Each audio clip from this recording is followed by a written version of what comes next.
আজকে বিক্ষোভ মিছিল শুভেন্দু অধিকারীর অনুপ্রবেশকারী মুক্ত ভোটার তালিকা এবং রোহিঙ্গা মুক্ত ভোটার তালিকার দাবিতে আজকে বিধায়কদের নিয়ে বিরোধী দলনেতা শুভেন্দু অধিকারী বিধানসভার সামনে মিছিল করলেন। বিক্ষোভে সামিল বিজেপি বিধায়করা। বিধানসভা থেকে কমিশনে মিছিল শুভেন্দু অধিকারীর। কিছুক্ষণ আগেই শুভেন্দু অধিকারী এই মিছিল করেন বিধায়কদের নিয়ে। শঙ্কর ঘোষ থেকে আরম্ভ করে বহু বিধায়ক তারা অংশ নেন প্রধান বিরোধী দলনেতা শুভেন্দু অধিকারীর এই মিছিলে।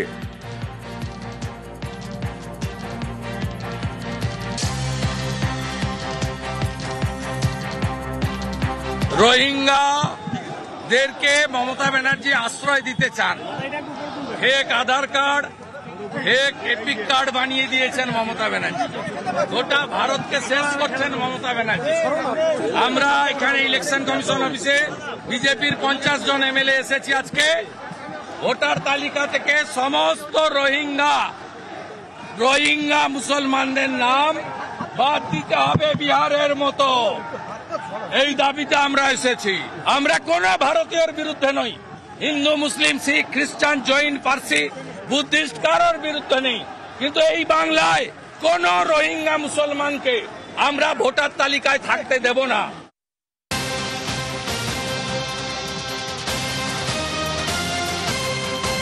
বলা যায় এক এক করে ভোটের দামামা বেজে গেছে। আর ভোটের দামামা বাজাতে আসছেন প্রধানমন্ত্রী নরেন্দ্র মোদী। 16 তারিখ দুর্গাপুরে সভা করবেন প্রধানমন্ত্রী নরেন্দ্র মোদী এবং সেখান থেকে বিজেপি সমর্থক, কর্মী সমর্থক নেতৃত্বকে কি বার্তা দেন সেটাই দেখার। কিন্তু এখনো পর্যন্ত নিরাপত্তা ব্যবস্থা খতিয়ে দেখা হচ্ছে। স্নিফার ডগ নিয়ে আসা হয়েছে দুর্গাপুর নেহেরু স্টেডিয়ামে। কতটা প্রস্তুতি? প্রায় শেষ পর্যায়ে কথা বলবো প্রতিনিধি অর্পণের সঙ্গে। অর্পণ, দেখো, একেবারে 18 জুলাই কিন্তু দুর্গাপুরের যে নেহেরু স্টেডিয়াম সেখানে কিন্তু প্রধানমন্ত্রী নরেন্দ্র মোদীর সভা রয়েছে এবং এই সভা ঘিরে কিন্তু প্রস্তুতি তুঙ্গে। কারণ গোটা যে স্টেডিয়াম চত্বর কিন্তু নিরাপত্তায় তাদের মুড়ে ফেলা হয়েছে এবং শেষ মুহূর্তের প্রস্তুতি চলছে জোর কদমে। একদিকে কিন্তু দেখা যাচ্ছে যে প্রাকৃতিক দুর্যোগ, সেই প্রাকৃতিক দুর্যোগ কাটিয়েই কিন্তু সেখানে সভা মঞ্চ তৈরির কাজ করছে এবং গোটাটাই কিন্তু নিরাপত্তা রয়েছে এবং স্নিফার ডগ দিয়েও কিন্তু নিরাপত্তার বিষয় যেমন খতিয়ে দেখা হচ্ছে, সেরকম বোম স্কোয়াড রয়েছে। পাশাপাশি কিন্তু বাড়তি পুলিশের নিরাপত্তা রয়েছে এবং এসপিজির স্পেশাল প্রোটেকশনে রয়েছে এই গোটা স্টেডিয়ামে এবং শেষ মুহূর্তে প্রস্তুতি চলছে। পরশুদিন দুর্গাপুর নেহেরু স্টেডিয়ামে 18 জুলাই প্রধানমন্ত্রী সভা করতে আসছেন। নরেন্দ্র মোদীর সভা ঘিরে নিরাপত্তার কড়াকড়ি এই দুর্গাপুর নেহেরু স্টেডিয়ামে। স্নিফার ডগ নিয়ে এসপিজি পুরোটা নিয়ে নিয়েছে এই স্টেডিয়াম। দুর্গাপুর নেহেরু স্টেডিয়ামে জোর প্রস্তুতি। বিজেপি নেতৃত্ব তারাও দেখতে যাচ্ছেন প্রস্তুতির চূড়ান্ত পরিস্থিতি।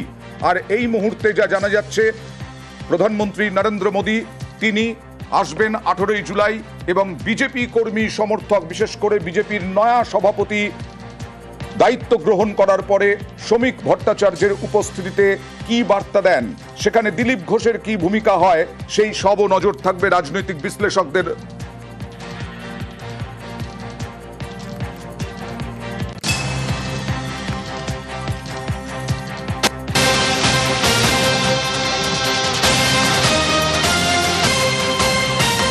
কৃষ্ণনগরের খবর দেখাবো। কৃষ্ণনগরের দুষ্কৃতী তাণ্ডব। পরপর 2 রাতে গোষ্ঠী সংঘর্ষ চলল। সিসি ক্যামেরার ফুটেজে দেখা যাচ্ছে সংঘর্ষ, বচসা, তার ছবি। 2 রাতে পরপর 2 রাতে সংঘর্ষ। এলাকায় গোলাগুলি, বাইকে আগুন দুষ্কৃতীদের।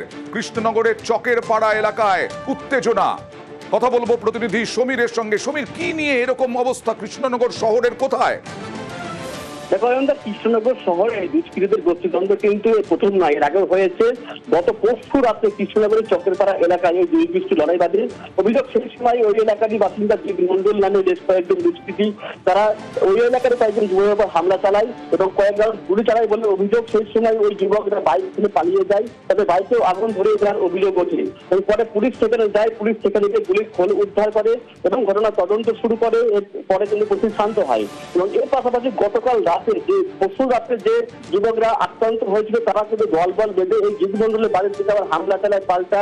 তাদের হাতে অস্ত্র, ধারালো অস্ত্র সহ তাদেরকে দেখা যাচ্ছে। এইরকম ভাবে দুষ্কৃতী তাণ্ডব হচ্ছে, পুলিশ কি পদক্ষেপ করছে সমীর?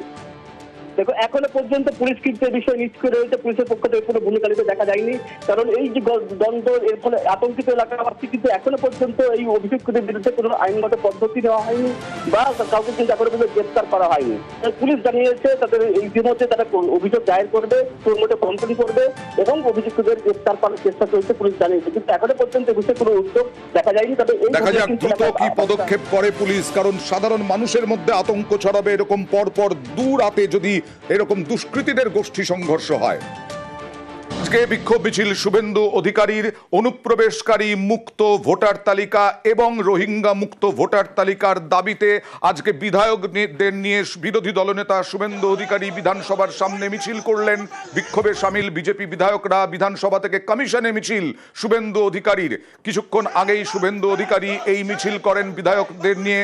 শঙ্কর ঘোষ থেকে আরম্ভ করে বহু বিধায়ক তারা অংশ নেন প্রধান বিরোধী দলনেতা শুভেন্দু অধিকারীর এই মিছিলে।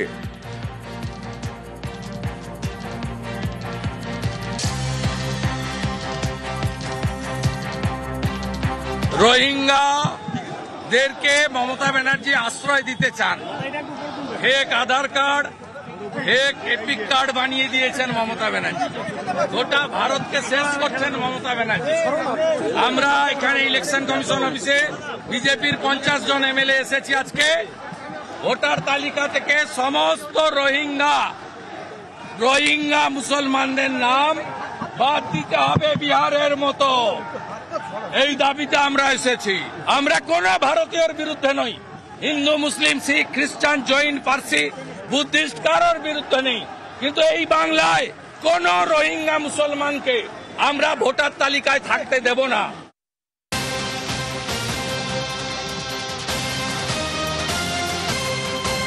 বলা যায় এক এক করে ভোটের দামামা বেজে গেছে, আর ভোটের দামামা বাজাতে আসছেন প্রধানমন্ত্রী নরেন্দ্র মোদী। 16 তারিখ দুর্গাপুরে সভা করবেন প্রধানমন্ত্রী নরেন্দ্র মোদী এবং সেখান থেকে বিজেপি সমর্থক কর্মী সমর্থক নেতৃত্বকে কি বার্তা দেন সেটাই দেখার। কিন্তু এখনো পর্যন্ত নিরাপত্তা ব্যবস্থা খতিয়ে দেখা হচ্ছে। স্নিফার ডগ নিয়ে আসা হয়েছে দুর্গাপুর নেহেরু স্টেডিয়ামে। কতটা প্রস্তুতি? প্রায় শেষ পর্যায়ে কথা বলবো প্রতিনিধি অর্পণের সঙ্গে। অর্পণ, দেখো একেবারে 18 জুলাই কিন্তু দুর্গাপুরের যে নেহেরু স্টেডিয়াম সেখানে কিন্তু প্রধানমন্ত্রী নরেন্দ্র মোদীর সভা রয়েছে এবং এই সভা ঘিরে কিন্তু প্রস্তুতি তুঙ্গে।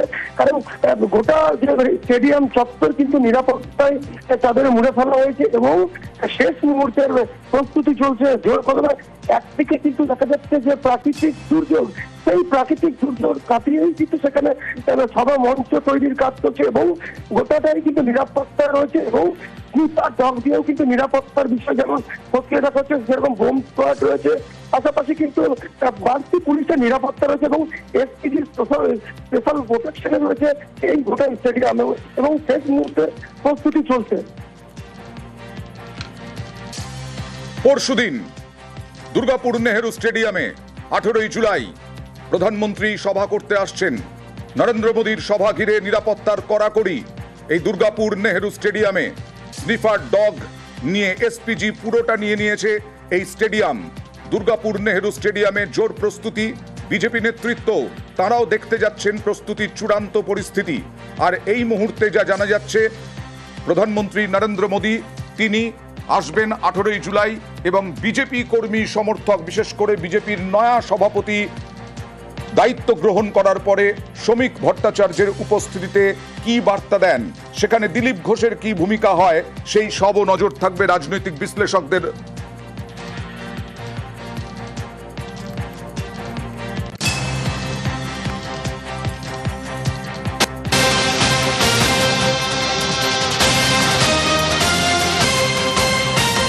কৃষ্ণনগরের খবর দেখাবো। কৃষ্ণনগরের দুষ্কৃতী তাণ্ডব, পরপর 2 রাতে গোষ্ঠী সংঘর্ষ চলল। সিসি ক্যামেরার ফুটেজে দেখা যাচ্ছে সংঘর্ষ, বচসা, তার ছবি।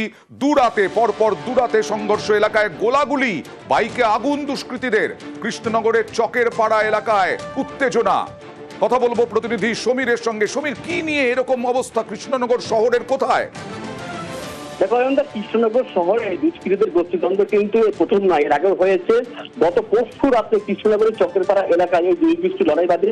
অভিযোগ সেই সময় ওই এলাকারই বাসিন্দা জিৎ মন্ডল নামে বেশ কয়েকজন দুষ্কৃতী তারা ওই এলাকার কয়েকজন যুবকের উপর হামলা চালায় এবং কয়েক রাউন্ড গুলি চালায় বলে অভিযোগ। সেই সময় ওই যুবকরা বাইক থেকে পালিয়ে যায়, তবে বাইকেও আগুন ধরে দেওয়ার অভিযোগ ওঠে। পরে পুলিশ সেখানে যায়, পুলিশ সেখানে গিয়ে গুলির খোল উদ্ধার করে এবং ঘটনা তদন্ত শুরু করে। পরে কিন্তু পরিস্থিতি শান্ত হয় এবং এর পাশাপাশি গতকাল রাতে যে পরশু রাতে যে যুবকরা আক্রান্ত হয়েছিল তারা কিন্তু দল বেঁধে এই জিৎ মন্ডলের বাড়ির দিকে আবার হামলা চালায় পাল্টা। তাদের হাতে অস্ত্র, ধারালো অস্ত্র সহ তাদেরকে দেখা যাচ্ছে। এইরকম ভাবে দুষ্কৃতি তাণ্ডব হচ্ছে, পুলিশ কি পদক্ষেপ করছে সমীর? দেখো এখনো পর্যন্ত পুলিশ কিন্তু এই বিষয়ে নিষ্ক্রিয় রয়েছে, পুলিশের পক্ষ থেকে কোনো ভূমিকা নিতে দেখা যায়নি। কারণ এই যে দ্বন্দ্ব, এর ফলে আতঙ্কিত এলাকাবাসী কিন্তু এখনো পর্যন্ত এই অভিযুক্তদের বিরুদ্ধে কোনো আইনগত পদ্ধতি নেওয়া হয়নি বা কাউকে কিন্তু এখনো পর্যন্ত গ্রেপ্তার করা হয়নি। পুলিশ জানিয়েছে তাদের ইতিমধ্যে তারা অভিযোগ দায়ের করবে, মধ্যে কমপ্লেন করবে এবং অভিযুক্তদের গ্রেপ্তার করার চেষ্টা চলছে বলে জানিয়েছে। কিন্তু এখনো পর্যন্ত এই বিষয়ে কোনো উদ্যোগ দেখা যায়নি। তবে দেখা যাক দ্রুত কি পদক্ষেপ করে পুলিশ, কারণ সাধারণ মানুষের মধ্যে আতঙ্ক ছড়াবে এরকম পরপর দু রাতে যদি এরকম দুষ্কৃতীদের গোষ্ঠী সংঘর্ষ হয়।